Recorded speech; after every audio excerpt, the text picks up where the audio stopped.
ఎన్నికల ప్రక్రియలో ఈవీఎంల వినియోగం మీద జగన్మోహన్ రెడ్డి భిన్న స్వరాలు వినిపిస్తూ ఉన్నారని 2019లో జగన్మోహన్ రెడ్డి పార్టీ ఘన విజయం సాధించిన నేపథ్యంలో ఈవీఎంల గురించి కొనియాడినటువంటి జగన్మోహన్ రెడ్డి 2024 సార్వత్రిక ఎన్నికల్లో వైఎస్ఆర్సీపీ ఘోర పరాభవాన్ని చవిచూసిన తర్వాత అసలు ఈ ఈవీఎంల ప్రక్రియ మంచిది కాదని, అసలు ప్రపంచవ్యాప్తంగా అభివృద్ధి చెందినటువంటి దేశాలన్నింటిలోనూ పేపర్ బ్యాలెట్ విధానాన్ని అమలుపరుస్తూ ఉన్నారు. కేవలం మన దేశంలో మాత్రమే ఈవీఎంలను ఎందుకు మనం ఈవీఎం ప్రకారంగా మనం ఓటింగ్ చేసుకోవాలి, పేపర్ బ్యాలెట్ విధానమే మంచిది అంటూ ఆయన రకరకాలుగా కొన్ని వ్యాఖ్యలు చేస్తూ ఒక ట్వీట్ చేసినటువంటి నేపథ్యంలో ఈ అంశం మీద టీడీపీ నాయకులు కొంతమంది జగన్మోహన్ రెడ్డిని ఉద్దేశించి కొన్ని ఆరోపణలు చేస్తూ ఉన్నారు.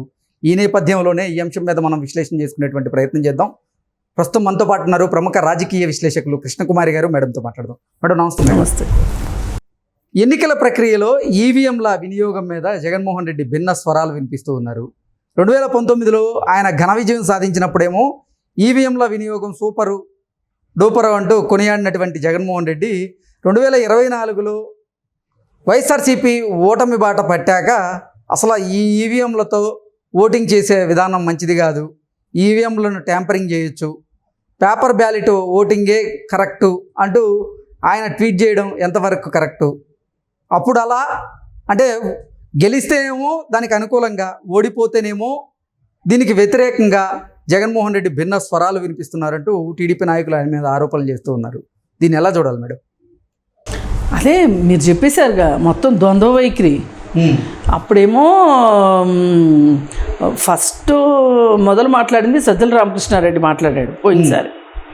ఏమంటే రిజల్ట్ కూడా రాకముందే అనుకుంటా చంద్రబాబు నాయుడు కూడా ఆ రోజు మాట్లాడాడు, ఈవీఎంలు ఏదో చేస్తున్నారు, ఈవీఎంలు ఏదో చేస్తున్నారని ఆ రోజు మాట్లాడితే ఓడిపోతామని తెలిసి ఇలా ఈ కొత్త పల్లవి అందుకున్నాడు చంద్రబాబు నాయుడు అని చెప్పి, అసలు అట్లా జరగటం కుదరదు, అలా అవ్వదు, అది ఇది అని చెప్పి అసలు మొత్తం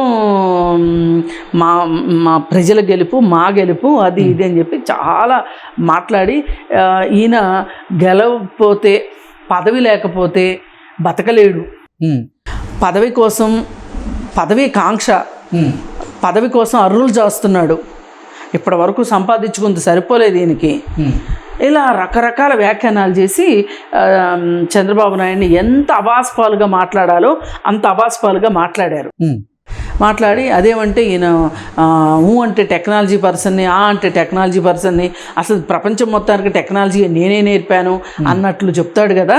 మరి ఈయన ఎందుకు ఈవీఎంలు అంటే కూడా అది ఒక రకమైన టెక్నాలజీకి సంబంధించింది కదా, అలాంటి ఈవీఎంలని వద్దంటున్నాడు అని అంటే తనకు నష్టం జరిగేసరికి, తనకు పదవి లేకపోయేసరికి ఇప్పటిదాకా నమ్మిన టెక్నాలజీని కూడా కాలు కింద వేసి తొక్కుతున్నాడు. అస్సలు వాళ్ళ ఇష్టానికి మాట్లాడి ఇప్పుడు ఈసారి ఎలక్షన్లో వాళ్ళు ఓడిపోయి మామూలు ఓటమి కూడా కాదు. అప్పుడు ఇంకా ఒక రకంగా చంద్రబాబు నాయుడికి 23 అన్నా వచ్చాయి, వీళ్ళకి మరి 11 వచ్చాయి కదా. దీని నుంచి తేరుకోలేకపోతున్నారు. అయినా కానీ పాపం ఆ ఓటమి నెపాన్ని ఈవీఎం ట్యాంపరింగ్ అనే ఒక సాకు పెట్టి కాదు అసలు వీళ్ళు ఏం మాట్లాడాలో అర్థం కాని ఒక అయోమయ స్థితిలోకి వెళ్ళిపోయారు. ఈవీఎంల గురించి పెద్దగా మాట్లాడింది కూడా లేదు వాళ్ళు మొదట్లో. ఎప్పుడు మాట్లాడడం మొదలెట్టారు? ఈ ఆడుదాం ఆంధ్ర విషయమును, ఈ రిషికొండ మ్యాటర్ వచ్చిన తర్వాత అప్పుడు మొదలెట్టారు. ఎందుకంటే ఇప్పుడు వాళ్ళకి కావాల్సింది ఏంటి? డైవర్షన్ పాలిటిక్స్ కావాలి. వాళ్ళకి అటెన్షన్ ఉండటానికి వీల్లేదు. ఈ గత 5 సంవత్సరాలు చేసింది అదే పని, వాళ్ళు అదే ఎన్నుకున్నారు. ఇప్పుడు ఎన్నుకుని సజ్జల రామకృష్ణారెడ్డి అయితే ఎక్కడా మాట్లాడట్లేదు, బయటికి రావట్లేదు. అందుకని కొత్త వాళ్ళు ఇప్పుడు పోయినసారి ఏంటి, ఆయనకి నచ్చిన జర్నలిస్టులతోటి, అంటే కొమ్మినేని సాక్షి జర్నలిస్ట్ కదా, ఆయనతో చెప్పించుకున్నారు. ఆయన చెప్పిన మాటలు ఒకసారి విందాం మేడం. అర్థం లేని ఆరోపణలు చేసి తద్వారా ఏదో లాజిక్ లబ్ధి పొందాలనుకుంటే అది అయ్యే పని కాదు. నేను అనుకోవటం వీవీప్యాట్లని ఈవీఎం ఇప్పుడు వేలకు వేల మెజార్టీ వచ్చింది, ఎక్కడ తేడా వస్తుంది? వీవీప్యాట్లో 1-2 తేడా వస్తుంది, ఒక 40-50 తేడా వచ్చింది అనుకుందాం. 40-50 తోటి గెలిచే పరిస్థితి లేదు కదా అక్కడ. ఎక్కడైనా ఒక నియోజకవర్గంలో 1-2 తేడా ఉంటే ఎస్ అది చెప్పొచ్చు. మొత్తం వేలకు వేల మెజార్టీలతోటి వీళ్ళు గెలిచారనుకోండి, అప్పుడు ఇక వాటికి అర్థం ఏముంటుంది? సో అర్థం లేని ఆరోపణ మళ్ళీ చేస్తే ఇక అర్థం లేని ఆరోపణ చేసి తద్వారా ఏదో లాజికి లబ్ధి పొందాలనుకుంటే అది అయ్యే పని కాదు. నేను అనుకోవటం వీవీప్యాట్లన్నీ ఈవీఎం ఇప్పుడు వేలకు వేల మెజార్టీ వచ్చింది, ఎక్కడ తేడా వస్తుంది? వీవీప్యాట్లో 1-2 తేడా వస్తుంది, ఒక 40-50 తేడా వచ్చింది అనుకుందాం. 40-50 తోటి గెలిచే పరిస్థితి లేదు కదా అక్కడ. ఎక్కడైనా ఒక నియోజకవర్గంలో 1-2 తేడా ఉంటే ఎస్ అది చెప్పొచ్చు. మొత్తం వేలకు వేల మెజార్టీలతోటి వీళ్ళు గెలిచారనుకోండి, అప్పుడు ఇక వాటికి అర్థం ఏముంటుంది? సో అర్థం లేని ఆరోపణ మళ్ళీ చేస్తే ఇక మనం ఏం చేయాలి? ఆయన ఇప్పటికే మీరు చెప్పినట్లుగా ఒక ప్రముఖ ఛానల్లో పనిచేసేటువంటి ఒక ప్రముఖ జర్నలిస్ట్ 2019లో జగన్మోహన్ రెడ్డి ఘన విజయం సాధించిన నేపథ్యంలో అప్పుడు చంద్రబాబు గారు ఈవీఎంల ట్యాంపరింగ్ జరిగింది అంటూ కొన్ని ఆరోపణలు చేసిన నేపథ్యంలో ప్రముఖంగా చెప్పింది ఏంటంటే మెజారిటీ గురించి ప్రస్తావించారు. అప్పుడు వైఎస్ఆర్ పార్టీకి వచ్చిన మెజారిటీ కన్నా కూడా ఇప్పుడు టీడీపీ వాళ్ళకి వచ్చిన మెజారిటీ చాలా ఎక్కువ వచ్చింది. ఆయన చెప్పింది మాట్లాడదాం, మనం ఏం కొత్త ఏం కల్పించక్కర్లా. ఆ మెజారిటీ ఆయన చెప్పిన మెజారిటీ ఎగ్జాంపుల్ తీసుకున్నారు. ఆయన ఏదో 5-10 ఓట్లతో జరిగిందంటే ఏదైనా ట్యాంపరింగ్ చేశారు అనుకోవచ్చు, ఇది ఎలా చేస్తారు అని చెప్పి ఆయన చెప్పారు. ఆ రోజు ఆయన చెప్పింది పర్ఫెక్టే. సరే, ఆ రోజు చంద్రబాబు నాయుడు మాట్లాడింది తప్పు అనుకుందాం, మీరైతే దాన్ని ఆయనది తప్పు అని చెప్పి ఖండించి ముక్త కంఠంతో కావాల్సిన వాళ్ళందరితో చెప్పించుకొని మీరు పరిపాలన సాగించడం మొదలెడితే ఇక ఈవీఎంల గొడవ అంతా ఆగిపోయి ఈ 5 సంవత్సరాలు మీకు నచ్చినట్లు పరిపాలించుకున్నారు. ఇప్పుడు మీరు ఓడిపోయినప్పుడు మీరు మాట్లాడుతున్న మాటలు ఎట్లా ఉన్నాయి? ఎవరెవరితో మాట్లాడిస్తున్నారు? ఫస్ట్ ఇది మొదలెట్టింది ఒక రకంగా ఉండవల్లి మొదలెట్టాడు. అప్పటికే ఆడుదాం ఆంధ్ర విషయం బయటకు వచ్చింది కొంచెంగా. వచ్చేసరికి ఇప్పుడు వీళ్ళేమో అసలు ఏం మాట్లాడాలో తెలియని ఈ ఓటమి దెమ్మరపాటుతోటి కార్యకర్తల దగ్గర నుంచి, ఓడిపోయిన వాళ్ళ దగ్గర నుంచి, సాక్షాత్తు జగన్మోహన్ రెడ్డి దగ్గర నుంచి అసలు వాయిస్ లేకుండా అయిపోయారు వాళ్ళు. అయిపోయిన పరిస్థితుల్లో వీళ్ళందరికీ ఒక రకంగా కాస్త ఒక తీర్థం పోసినట్టు, అంటే గొంతు ఎండిపోయి సస్తంటే కాస్త గొంతులో నీళ్లు పోసాడు ఎవరు? ఉండవల్లి. ఇదంతా పథకం ప్రకారమే చేశారు. మీరు ఉండండి అబ్బాయిలు, నేను మాట్లాడతాను కదా, నేను ఈ నిశ్శబ్దాన్ని నేను బద్దలు కొట్టి నేను మొదలెడతాను, మీరు నెమ్మదిగా అందుకోండి అని చెప్పి ఆయన అయితే చెప్పాడు. ఆయన చెప్పిన దాంట్లో కూడా ఈవీఎంల ప్రసక్తి ఉంది. ఈ ప్రపంచం అంతా ఈవీఎంల గురించి చెప్పుకుంటున్నారు, అది ఇది అని చెప్పి మాట్లాడి అసలు ఈ గెలుపు మొత్తానికి ఇది మొత్తం పవన్ కళ్యాణ్దే, జనాలు అందరూ గాలికి పోయారు, అసలు ఓట్లు వేసిన వాళ్ళు పోయారు, బాధలు పడ్డోళ్ళు పోయారు. అంటే ఇప్పుడు ఆయన యాతావాత తీసుకొచ్చింది ఏంటంటే పరిపాలన బాగున్నప్పటికీ కూడా వైసీపీ పార్టీ బలిష్టంగా లేకపోవటం వల్ల ఆ కారణంతో బలిష్టంగా లేదు, అందుకు జరిగింది అనుకుంటున్నారు తప్పితే జగన్మోహన్ రెడ్డి తప్పుడు నిర్ణయాల గురించి ఆయన ప్రస్తావించలేదు ఎక్కడ. అసలు జగన్మోహన్ రెడ్డిని ఎక్కడ దోషిగా చేయలేదు ఇక్కడ. అస్సలు ఏ మాత్రం మాట్లాడుకోకుండా అసలు ప్రజలు ఓట్లేస్తే గెలిచారు అనే స్పృహ కూడా లేకుండా ఆయన చాలా తెలివిగా కార్యకర్తలందరికీ, అంటే ఒక రకంగా నాకు చూస్తే ఈయనకి వేదాలు ఇవన్నీ బాగా తెలుసు కదా, మహాభారతాలు రామాయణాలు ఇవన్నీ బాగా మాట్లాడుతుంటాడు. మహాభారతంలో అర్జునుడు యుద్ధం చేయను అని కూలబడిపోయినప్పుడు వచ్చి ఎట్లా అయితే శ్రీకృష్ణుడు ఉద్బోధ చేస్తాడో అలా ఇప్పుడు జగన్మోహన్ రెడ్డికి ఈయన ఉద్బోధ చేసి మొత్తం అందరినీ ఒక రకంగా ఒక గొంతుకి ఇచ్చాడనమాట వాళ్ళందరికీ. ఇలా మాట్లాడుతూ ఉన్న సందర్భంలోనే ఏమైందంటే ఒక్కొక్కళ్ళు కొంచెం మెల్లగా లేచి కుంటుకుంటా లేచి వచ్చి మాట్లాడడం మొదలెట్టారు. ఈ లోపు ఈ ఆడుదాం ఆంధ్ర కాస్త మరి ఇప్పుడు చిన్న గీత ముందు పెద్ద గీత ఎట్లయినా పెద్ద గీతే కదా, ఇప్పుడు పెద్ద గీత వచ్చి పడింది వీళ్ళకి. ఆ పెద్ద గీత ఏంటి అంటే రిషికొండ విషయం ఎప్పుడైతే బయటకు వచ్చిందో ఇంకా మొత్తం బ్యాచ్ దిగిపోయారు. బ్యాచ్ లో ఎవరెవరు ఉన్నారంటే పంచప్రభాకర్, వాడు అమెరికా నుంచి.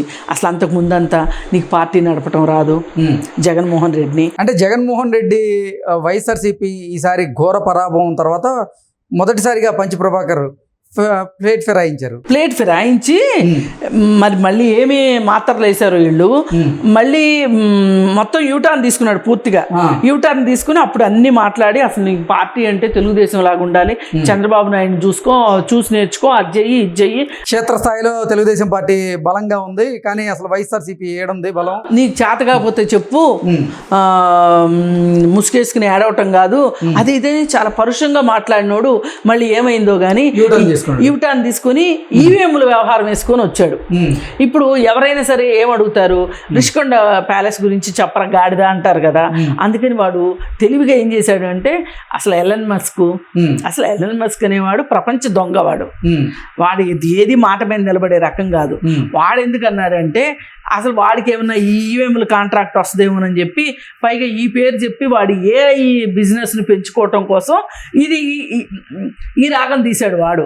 ఆ రాగాన్ని వీడు అందుకొని పంచప్రభాకరు, అసలు వీడంటే పంచప్రభాకరు వీడి మొహానికి వీడికి భారతదేశం వచ్చే ధైర్యం దమ్ము ధైర్యం లేదు.